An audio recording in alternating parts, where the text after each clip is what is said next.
Point of view. आज ही हम बात करेंगे जरा पाकिस्तान की माइनॉरिटीज की, क्या हो रहा है, किस किस्म की स्टेटमेंट और ट्वीट्स हमारे लोग लगा रहे हैं, उसके ऊपर हम बात करेंगे। क्योंकि अगर कोई मुस्लिम्स को कुछ कहे या इस्लाम के बारे में कोई बात कहे तो फौरन ही एक्शन हो जाता है, ब्लास्फेमी लॉ लग जाता है, यहाँ तक के जान से ही मार देते हैं।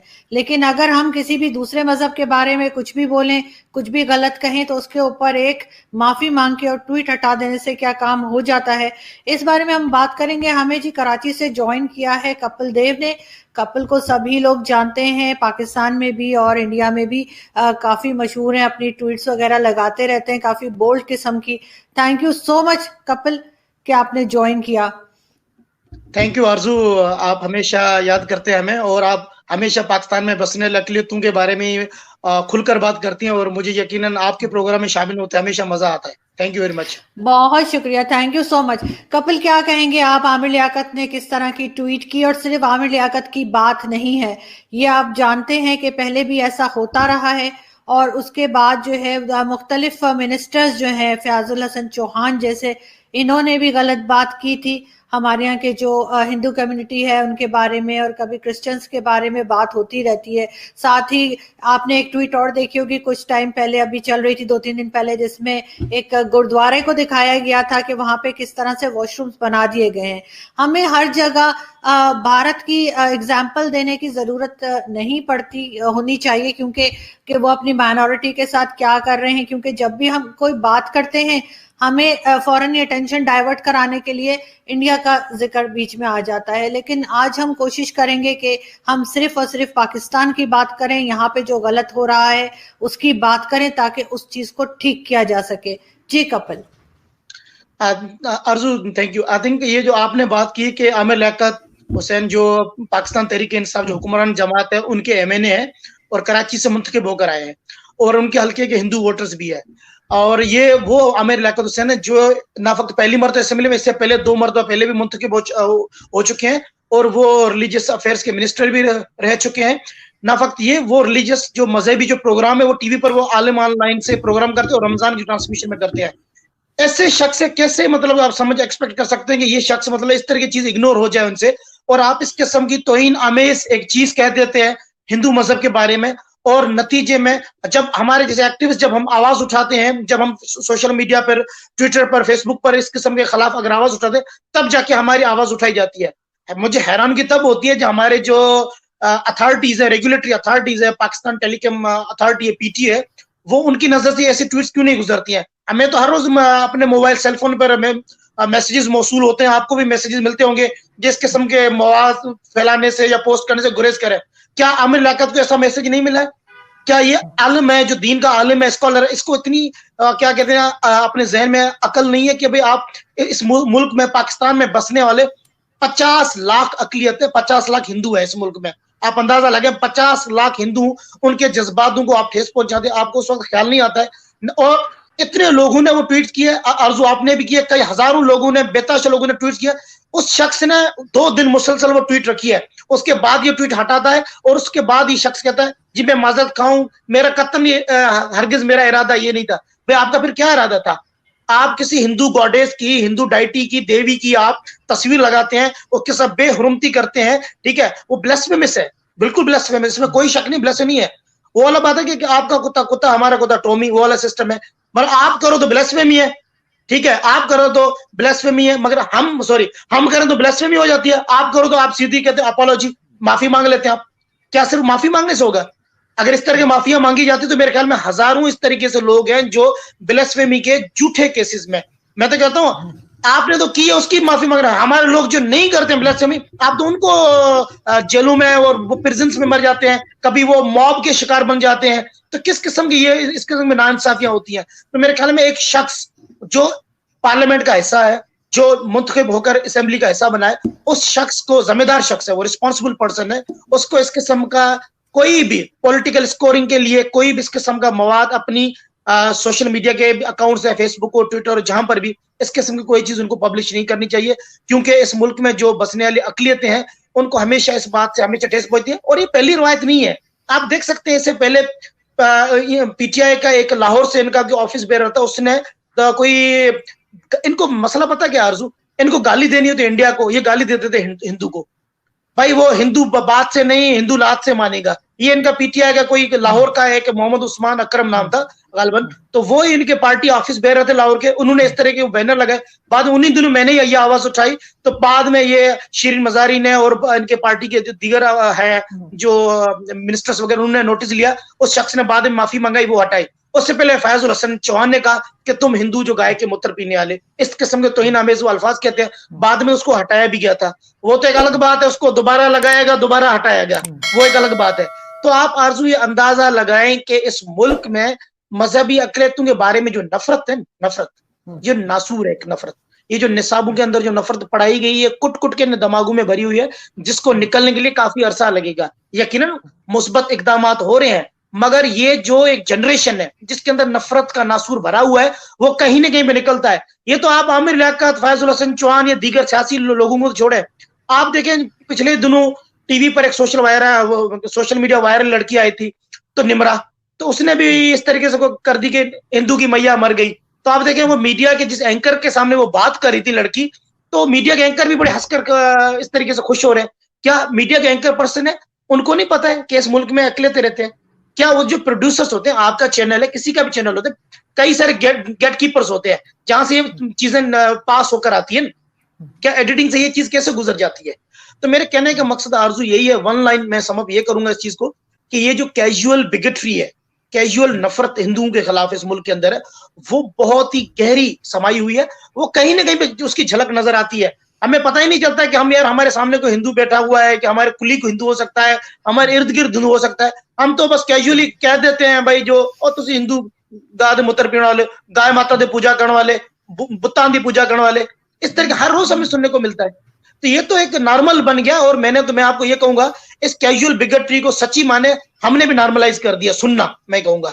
जिस तरह उन लोगों ने कहना नॉर्मलाइज कर दिया, हमने इसको सुनना नॉर्मलाइज कर दिया, क्यों हमें तो अब हर रोज सुनने को मिलता है। आप देखेंगे मेरी वॉल पर कहीं न कहीं पे आपको मतलब के ट्विटर के मेरे कमेंट्स में जाए, हमेशा मेरे कोई भी पोस्ट वायरल होती है उसमें हमेशा 5, 7, 8, 10 ऐसे लोग आते हैं हमेशा, जो इस किस्म की तौहीन आमेज में जबान में बात करते हैं। और हम क्या कर सकते हैं आरजू बताएं? हम तो ज्यादा से ज्यादा आवाज उठाएंगे, ट्विटर मीडिया पर जाएंगे, हम तो किन लोगों के पीछे तो नहीं भाग सकते। ये तो हुकूमत के जो इदारे हैं, जो रेलेवेंट अथॉरिटीज हैं, जो रेगुलेटरी अथॉरिटीज हैं, ये तो बुनियादी तौर पर उनका काम है कि इस किस्म के जो भी नफरत अंगेज या नफरत आमेज जो भी मवाद छापा जाता है या पब्लिश किया जाता है, जो भी लोग, उसके खिलाफ कानूनी कार्रवाई होनी चाहिए। वैसे तो आपको बताइए ना कि इधर को अकलियत क्योंकि बंदा मामूली करता है, फिर तो पूरा मजमा इकट्ठा हो जाता है, फिर तो सब कुछ हो जाता है। मगर जब अक्सरियत से कोई करता है, तब तो भाई कोई सिर्फ सादी से माफी मांग लेते हैं। वो भी आपने 2 दिन ट्वीट रखी है, मैं आपको दोबारा रिपीट करके कह रहा हूँ कि 2 दिन ट्वीट रखने के बाद इस शख्स ने वो ट्वीट को डिलीट किया। जी आरजू, बिल्कुल ठीक जी कपिल, इसी तरीके से जैसे जुनेद हफीज एक यूनिवर्सिटी के टीचर हैं, उनको ब्लास्फेमी लॉ में, अब वो सच है या झूठ, उसके ऊपर 7 साल से जेल के अंदर रखा हुआ है। और ये आमिर लियाकत जो है, इसको शर्म नहीं आती, इतना बेगैरत आदमी है। मैं तो कहूंगी कि इसको तो उठा के बाहर फेंक देना चाहिए असेंबली से और पार्टी से, जिस पार्टी का भी ये है। और फिर भी उसने 2 दिन, क्या मैं कहती हूँ 2 घंटे भी अगर रखी है, वो भी गलत है। किस तरह से बात की जा रही है, और अगर यही चीज किसी नॉन मुस्लिम ने इस्लाम के बारे में की होती तो इनका तो यहाँ क्या दुनिया में किसी जगह भी हुआ होता। अभी तक आप जानते हैं, कभी ये कहते हैं जी फ्रांस की प्रोडक्ट बंद कर दो, कभी ये कहते हैं डेनिश प्रोडक्ट्स यूज ना करें। इनके लिए सिर्फ इन्हीं का मजहब इंपॉर्टेंट है, बाकी किसी को ये कुछ समझते ही नहीं, तो एक्शन क्या होगा। लेकिन साथ ही मैं ये भी कहूंगी कि ऐसी भी आपने देखी होगी। जी आरजू, मैं इधर बात ऐड कर दूं, जो आप कह रहे हैं इस बात को ताइब, हमारे ह्यूमन राइट्स मिनिस्टर है, उनको ये ज्यादा फिक्र होती है कि मगरिब में मुसलमानों के साथ क्या हो रहा है। हमारे वजीर आजम साहब श्रीलंका से आए, ठीक है, अच्छी बात है, श्रीलंका ने उनकी बात मानी कि मुसलमानों का बरियल होना चाहिए, जो कि एक हक है। आपको तो कश्मीर में बैठे मुसलमानों के, श्रीलंका में बैठे मुसलमानों के, बर्मा में बैठे मुसलमानों के, हर जगह पर उनकी फर्क है, उनकी फिक्र है। मगर आपके मुल्क में जो बसने अकलियत है, उनका तो ख्याल रखें। क्या वजीर आजम साहब की, उनके जो एमएन उनकी पार्टी के, इतना बड़ा ट्विटर पे शोर शराबा हुआ है, क्या वजीर आजम साहब की नजर से नहीं गुजरा है? क्या उनकी टीम ने नहीं बताया? शाह महमूद कुरैशी साहब ने अभी उसकी श्रीलंका के फॉरेन मिनिस्टर की, उनकी जो श्रीलंका ने मुस्लिम बरियल की इजाजत दी, उसकी बड़ी तारीफ की है। तो मैंने तो ट्वीट की, मैंने शाह महमूद कुरैशी साहब बड़ी अच्छी बात है वो की है, मगर आपके मुल्क में 50 लाख हिंदू भी बसते हैं, आपके पार्टी के एमएनए ने इस किस्म के तौहीन आमेज अल्फाज कहे हैं, मेहरबानी करके उनका भी नोटिस लें।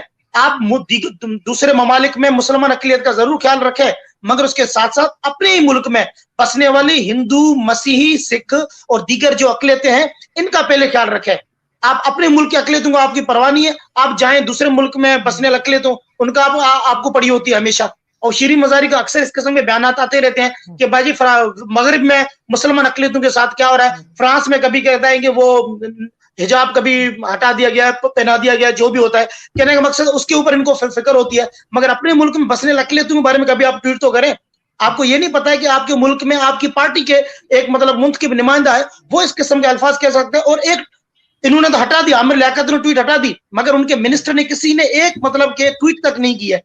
क्या होता है, आपकी उनकी पार्टी के मजहबी अक़लियती के जो एमएनएज हैं, जो उनके मिनॉरिटी के एमएनए, वही बात करते हैं, बाकी तो कोई बात करने के लिए तैयार नहीं है।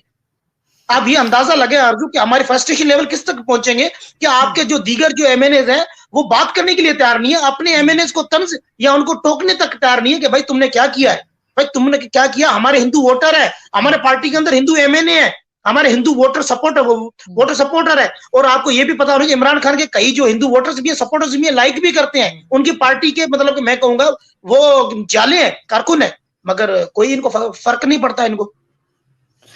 लेकिन कपिल, इस तरह के भी एड्स मैंने देखे हैं न्यूज़पेपर में जो आते हैं, जिसमें कहा जाता है कि जी मतलब कहीं सफाई का काम है, गटर साफ करने हैं, कचरा उठाना है, इस तरह के सारे कामों के लिए जो ऐड दिया जाता है जॉब्स के लिए, उसमें साफ लिखा होता है कि यहाँ पर हम माइनॉरिटीज को ही रखेंगे। इसका भी, ये भी एक तरह की इंसल्ट है, ये भी एक तरह की, अगर आप अंडरस्टैंड करें तो हम अपनी जो माइनॉरिटीज हैं उनकी बेइज्जती कर रहे हैं। लेकिन साथ ही मैं ये पूछूंगी कि आपके बहुत से ऐसे लोग भी हैं जो एमएनएज बने हैं, असेंबलीज में बैठे हैं, उन्होंने क्यों नहीं इस चीज के ऊपर आवाज उठाई। दूसरा, मंदिर आपके तोड़े जाते हैं, कराची में बेशुमार मंदिर, सिंध में तोड़े हैं इन्होंने, और इसी तरीके से इस्लामाबाद का मंदिर भी कितना हंगामा हो गया था एक मंदिर बनने के ऊपर। तो ये जो एमएनएज आपकी कम्युनिटी से पहुंचते हैं, ये क्या कर रहे हैं, ये आवाज क्यों नहीं उठाते? आरजू देखिए, हमारे जो एमएनए है ना, हमारे सिंध जो टोटल हमारे 10 मिनॉरिटीज के एमएनए जो रिजर्व सीट पर है, मखसूस निशस्तों पर आते हैं, रिजर्व सीट पर आते हैं। एक वाहिद एमएनए जो हमारा उसको अपने हल्के से कंटेस्ट करके आता है, वो भी जनरल सीट पर है। मिनॉरिटीज के जितने भी एमएनए, इनका तो अपना हल्का नहीं होता है। देखिए मेरे हल्के के अंदर मतलब मैंने वोट तो एक मुसलमान एमएनए को दिया, मैं मुसलमान एमएनए का वोटर भी हूँ, मुसलमान एमपीए का वोटर भी हूँ। बुनियादी तौर पर मेरे हल्के का जो मुसलमान एमएनए एमपी है, ये तो उसका काम है कि मेरे हक की बात करे।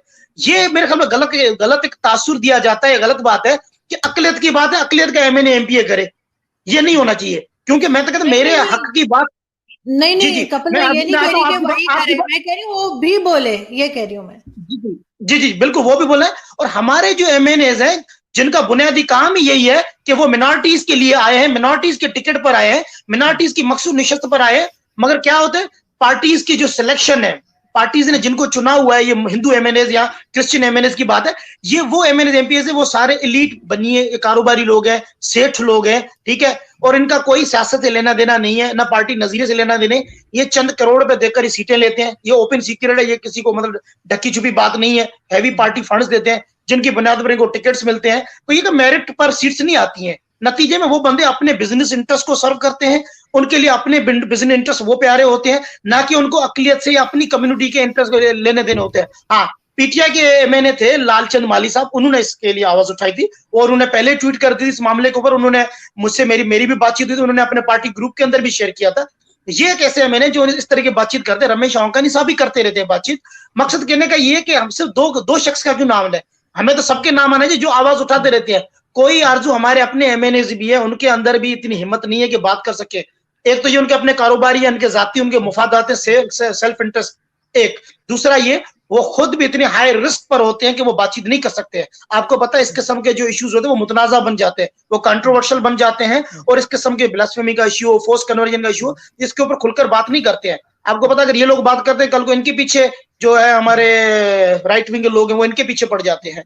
क्योंकि विद इन पार्टी भी आपको पता, पार्टीज भी राइट विंग के लोग बैठे हुए हैं। उसी असेंबली के अंदर भी और रिलीजियो पॉलिटिकल पार्टीज के लोग बैठे हुए हैं ना, ये तो अपने आप को वहां पर भी मुंतखब होकर भी वो अपने आप को वहां पर भी ये क्या कहते हैं महफूज नहीं समझते। अगर ऐसी बात होती शहबाज भट्टी के साथ भी क्या हुआ आपको पता है, उनको भी शहबाज भट्टी जो मुल्क के गवर्नर साहब थे वो सलमान तारसी, उनको कत्ल कर दिया गया। तो इस मुल्क में मुंतखब नुमाइंदे किस तरह बात करेंगे जब इस किस्म का माहौल हो, जब इस किस्म के उनको थ्रेट्स 24 घंटे उनके सर पर मंडला रहे हो, तो किस तरह कर सकते हैं। और इसी तरह से कपिल सिंध में वो जो एक आदमी है मियां मिट्ठू नाम का, वो हिंदू जो बच्चियां हैं उनको उठा के ले जाता है, और मैंने यही सुना है कि तकरीबन साल में 1000 से ज्यादा इस तरह के केसेस होते हैं।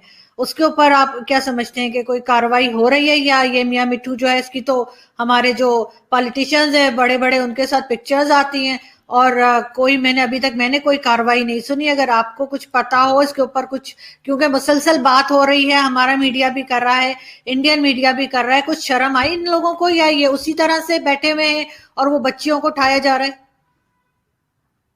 देखिए आरजू, मजहबी ये जो फोर्स कन्वर्जन का इशू एक बड़ा देरीना मसला है, और इसके ऊपर यकीनन थोड़ी बहुत पेशरफ्त ये हुई है कि हुकूमत ने एक टास्क फोर्स कमेटी बनाई थी, वो सेनेटर अनवर काकड़ की सरबराही में उस कमेटी ने विजिट भी किया था। अभी एक पेशरफ्त ये हो रही है कि बिल आने के लिए चांसेस हैं। मैं आपको ये बता रहा हूँ कि बिल इंशाल्लाह आएगा। सिंध ने असेंबली ने ये बिल लाए थे, सिंध असेंबली ने ये बिल लाए थे, सिंध असेंबली से ये बिल पास भी हो गया था। अब बदकिस्मती देखिए, एक असेंबली से बिल पास हो जाता है, गवर्नर के पास असेंट के लिए जाता है, वो सिग्नेचर के लिए जाता है, वो बिल वहां से वापस हो जाता है। क्यों? क्योंकि मजहबी सियासी पार्टियों का पीपल्स पार्टी के ऊपर बड़ा प्रेशर आ जाता है, जो हुक्मरान जमात है सिंध में, इसके ऊपर प्रेशर आता है कि ये बिल आप वापस ले लें, कि हम इस बिल को नहीं मानते हैं।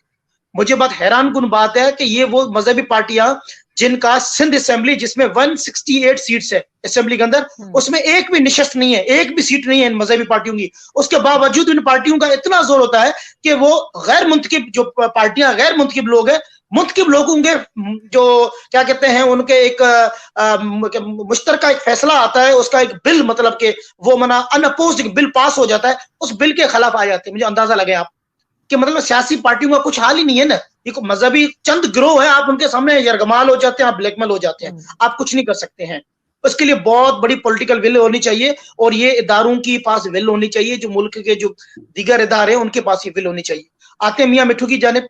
मियां मिट्ठू ने कोई रोका नहीं है, अभी भी पिछले दिनों कोई कन्वर्जन के केसेस हुए हैं। हमारे एमएनए रमेश वांकवानी, वो पाकिस्तान हिंदू काउंसिल के जो चेयरमैन भी क्या कहते हैं, वो उनके चेयरमैन भी, उन्होंने एक बात कही थी, रमेश वांकवानी साहब ने, जो पैटर्न चीफ है, तो पैटर्न चीफ है, उन्होंने एक मुलाकात की थी अपने मियां मिट्ठू से भी, और दीगर एक मदरसे के साहब है उनसे भी की थी।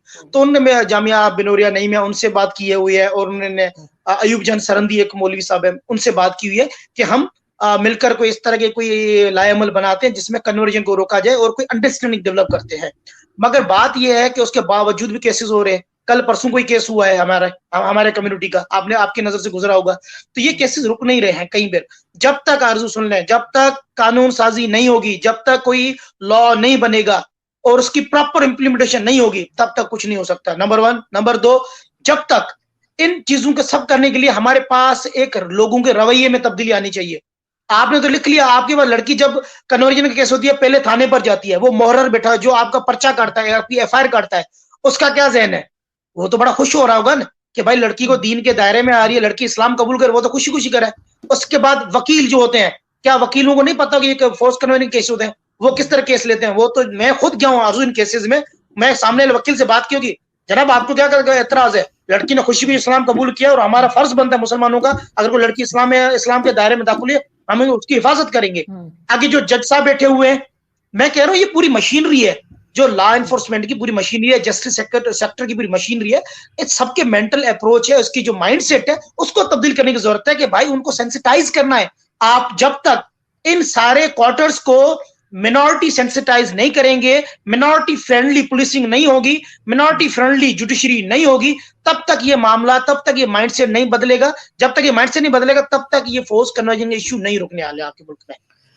तो कपिल, ये आखिर ये मियां मिट्ठू के ऊपर तो बहुत से केसेस बन चुके हैं, बहुत बार बात हो चुकी है, उसको अरेस्ट क्यों नहीं करते? ये क्या मियां मिट्ठू का इतनी क्या उसका होल्ड है, इतना क्या वो पावरफुल है कि उसके अगेंस्ट ये कुछ कर नहीं पा रहे? सब जानते हैं, हर चीज सामने है, कोई चीज छुपी भी नहीं है, फिर भी ये मियां मिट्ठू आराम से घूम रहे हैं। देखें, मियां मिट्ठू के पास थोड़ा वोट बैंक है उसका अपना, ये मियां मिठू पहले 2008 से लेकर 2013 तक पाकिस्तान पीपल्स पार्टी के एमएनए भी रह चुके हैं। उसके बाद ये मुख्तलिफ पार्टीज में शमूलियत करता रहा है, पीटीआई में भी था, उसके बाद अभी ये फंक्शनल लीग के साथ शमूलियत की हुई है इन्होंने, पाकिस्तान मुस्लिम लीग फंक्शनल के साथ है ये। तो कहने का मकसद है कि ये सियासी पार्टियां ये देखती नहीं है कि उनके पार्टी के हिंदू वोटर्स भी हैं, इनके पार्टी के मिनॉरिटी के वोटर्स भी हैं, उसके बावजूद भी सियासी पार्टियां इनको कबूल करती हैं।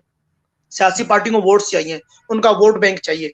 दैट्स वाई वो ये ख्याल नहीं करते उनकी पार्टी में इस किस्म के जो मर्ज है, ये तो मैं कहूँ ये मर्ज है, बीमारी है ये। आप अपनी बीमारियों को कबूल करते हैं जिसकी वजह से मुल्क का इमेज खराब होता है, आपके दीन का इमेज खराब होता है ग्लोबली। आप वो चीजें कबूल करने के लिए तैयार है, मगर क्योंकि आपको एक सीट चाहिए, आपको चंद वोट चाहिए, चंद हजार वोटों के एवज आप इस किस्म के मतलब के नफरत वाले फैलाने वाले जो शख्स है, आप उसको अपनी पार्टी में ला देते हैं। और मेरे ख्याल में आरजू, ये शख्स वो हैं जिनके इस खिलाफ मेरे ख्याल में इनके बहुत ही पावर सर्कल्स के साथ बड़े वेल कनेक्टेड लोग हैं, जिसके लिए कोई हाथ नहीं डाल सकता है। मुझे नहीं लगता इसके खिलाफ कोई एफआईआर काटे, कोई थाने के किसी उस जुरिस्डिक्शन के जो एसएसपी होता है या डीपीओ होता है, उसमें अगर इतनी हिम्मत है वो इस शख्स को गिरफ्तार भी करवा सके, मुझे नहीं लगता। ये इतने पावरफुल है, अपने हल्के के अंदर है ये शख्स, इतना पावरफुल अकलियत का, मतलब वहां पर उस पर क्या हालत होती होगी, आप अंदाजा लगाएं। ये एक शख्स है जो आपका जो मशीनरी गवर्नमेंट की वो एक्शन नहीं ले सकती है, तो मिनॉरिटी का बंदा जो हल्के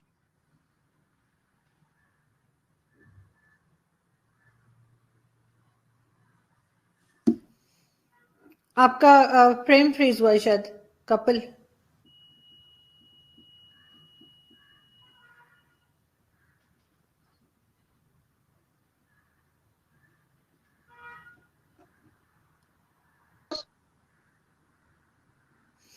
जी कपिल, आपका फ्रेम फ्रीज हुआ था जी। जी। तो मैं कह रहा हूँ आरजू, इस शख्स के बारे में आप ये समझ सकते हैं कि जिसके खिलाफ कोई गवर्नमेंट की जो मशीनरीज है, पुलिस वगैरह, वो एक्शन नहीं ले सकते हैं, तो उस हल्के में मौजूद अकलियत किस हाल में रहती होगी, अकलियत के लिए क्या जुल्म करता होगा वो शख्स। तो आप समझिए, ये पावर सर्कल के साथ जितना ये वेल कनेक्टेड शख्स है, इसके लिए मेरे ख्याल में कोई, ये जब तक मैं कहूँ बिल नहीं आएगा तब तक कुछ नहीं हो सकता है।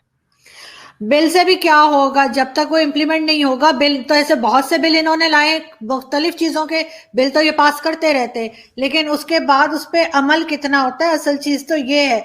जो लोग रहते हैं पाकिस्तान के अंदर, उनको तमीज सिखाएं, उनकी जहालत को खत्म करेंगे तब ये बिल किसी काम के होंगे। वरना अगर इस तरह के जाहिल लोग यहाँ ना रहें तो फिर तो बिल की जरूरत नहीं है। लेकिन अगर बिल लाएंगे भी, उससे भी मुझे नहीं लगता कि ये कुछ खास कर पाएंगे, क्योंकि इन सबके दिमागों में भूसा भरा हुआ है और दिमाग इनके पास है ही नहीं, खाली खोपड़ी और उसके अंदर सिर्फ कचरा भरा हुआ है। लेकिन मुझे ये बताएं लास्ट में कपिल, कि आप लोगों के साथ अगर आप हॉस्पिटल जाते हैं तो क्या सलूक होता है, अगर आप जॉब पे जाते हैं तो लोग आपको किस तरह से आपके साथ ताउन करते हैं या नहीं करते, और या फिर अगर स्कूल में बच्चों का एडमिशन जो है उसमें आपको आसानी रहती है या मुश्किल होती है? क्योंकि पिंडी में, बल्कि सॉरी पेशावर में एक साहब जो थे उनको गोली लगी थी और वो हिंदू कम्युनिटी से थे, तो उनको तो डॉक्टर ट्रीटमेंट नहीं कर रहा था कि ये हिंदू है मैं हाथ नहीं लगा रहा। इस तरह के तो हमने डॉक्टर पाल रखे हैं यहाँ पर।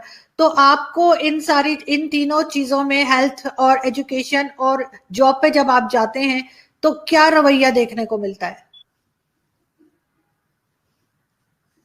देखें आरजू, ये रवैये अच्छे भी हैं और रवैये बुरे भी हैं। वाकयात यकीनन, इस किस्म के वाकयात यकीनन होते हैं इस सोसाइटी के अंदर। और आप ये समझ लें कि एजुकेशन वगैरह से हवाले से अभी एक अच्छा कदम ये हुआ है, एक गवर्नमेंट नया स्टेप लिया है कि एक यूनिफॉर्म करिकुलम की शक्ल में एक ऐसा करिकुलम बना रहे हैं जिसमें मिनॉरिटीज के जो लोग हैं उनको अपने मजहबी किताबें होंगी, वो पढ़ने की इजाजत होगी। ठीक है, एक तो ये चीज हुई है। जहां तक तो बात है एजुकेशन की, तो मेरे ख्याल में यकीनन लोगों के साथ इस किस्म की तफरीक की जाती है, इम्तियाज़साजी की जाती है, तालीमी इदारों के अंदर भी की जाती है। इस्लामाबाद में एक हमारे साफी दोस्त थे, हिंदू थे, उनके साथ मसला हुआ तो उनके बच्चों को दाखिला नहीं दे रहे थे एक जगह पर, वो दाखिला दी, तो उसके बाद से वो क्या कहते हैं, उनको मजबूर किया गया कि वो बच्चों के इस्लामियत पढ़े। उन्होंने बोला कि भाई मेरे बच्चे में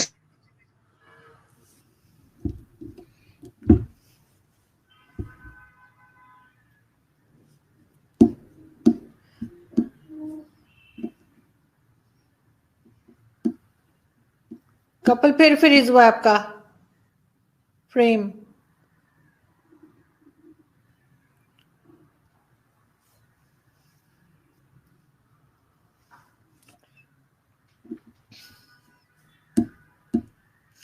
सॉरी, आपका फ्रेम फिर फ्रीज हो गया था। जी कपिल, आप कंप्लीट कर लीजिए।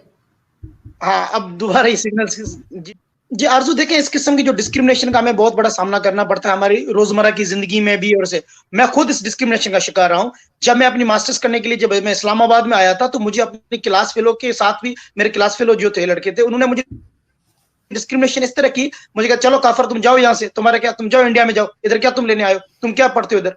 कहने का मकसद अर्ज, जब वो चीज मैंने अपने, मेरे टीचर थे सर इरफान साहब से वो मैंने चीज अपना मसला डिस्कस किया था, एंड लिटरली मैं रो गया था अर्ज, मैं बहुत बुरी तरह रोया था। उस टीचर ने मुझे संभाला, और उस टीचर ने दूसरे दिन जाकर क्लास में बहुत अच्छे तरीके से क्लास को ठीक ठाक तरीके से समझाया कि भाई ये आपके मुल्क में रहने वाले पाकिस्तानी है, ये हिंदू है, ये अकलियत है, ये हमारा ऐसा है। उस टीचर ने फिर बाद में मेरा बहुत ख्याल रखा था, और पूरी क्लास में हमेशा मुझे बार बार पूछते रहते थे, बार कपिल यानी प्रॉब्लम, आपको के साथ कोई मसला तो नहीं है, कोई दोबारा कोई ऐसा वाकया तो नहीं आ रहा है, he would always take care of me. तो कहने का मकसद है कि इस किस्म के आपको इस्लामाबाद वफाक है, दारुल हुकूमत है, वहां पर भी इस किस्म के वाकयात नजर आते हैं।